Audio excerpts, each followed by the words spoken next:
Hello, my name is Kane Munro, and today I am talking about business and life advice in song lyrics. So just what are today's lyrics?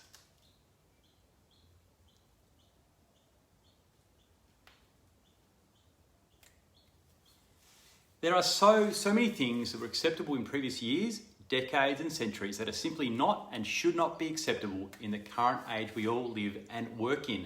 For those of you old enough to work in the offices back in the 80s, 90s, or even the early 2000s, and that's me, you may remember this time quite fondly when clients had unlimited budgets to some extent, no one had a mobile phone, and lunch hour meant just maybe an hour or sometimes more on the sauce at the local pub or restaurant.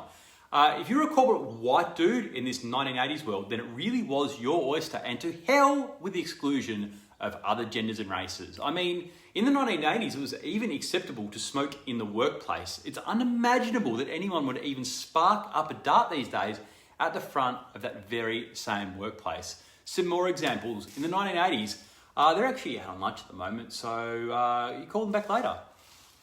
2021, they're on lunch at the moment, so you can call them on the mobile. In fact, often the call goes straight to your mobile. In the 1980s, so they're actually off sick today, but we're hoping they'll be back tomorrow. In 2021, they're unwell, so they're working from home today. Send them an email. In the 1980s, they're actually on holiday this week, so we'll be back next week. In 2021, they're on holiday this week, but send them an email. The same stuff applies to a lot of different industries, not just offices. In the 1980s, tradies probably wouldn't protest about a lack of a tea room. My dad's been a chippy or carpenter for 40 years, and his tea room has always been sitting on his carpenter's horse or the back lip of his van.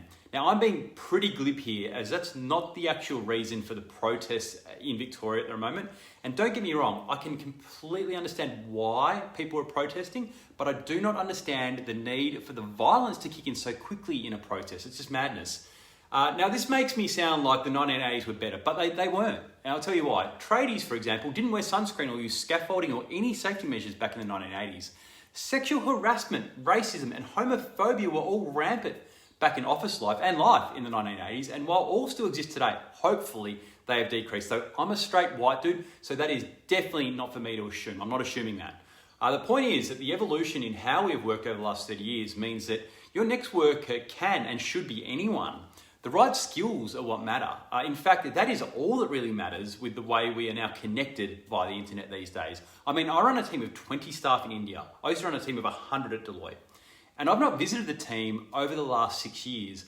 I've also used contractors of every gender and persuasion in countries ranging from Sri Lanka to the Ukraine, to Indonesia, to Kenya, all over the last 10 years. Now, this would have been impossible in the 1980s and was still barely possible when I started doing it back in 2007. The skills and the expertise are what matter. While it would be nice to have an uninterrupted lunch or holiday, you can always switch off your devices. You can control that. Now, a lot has changed, but there is no doubt that things are much better in the current connected age we live in. Now, I'll be back next week with another lyric and the advice from it. So until then, stay safe and stay well.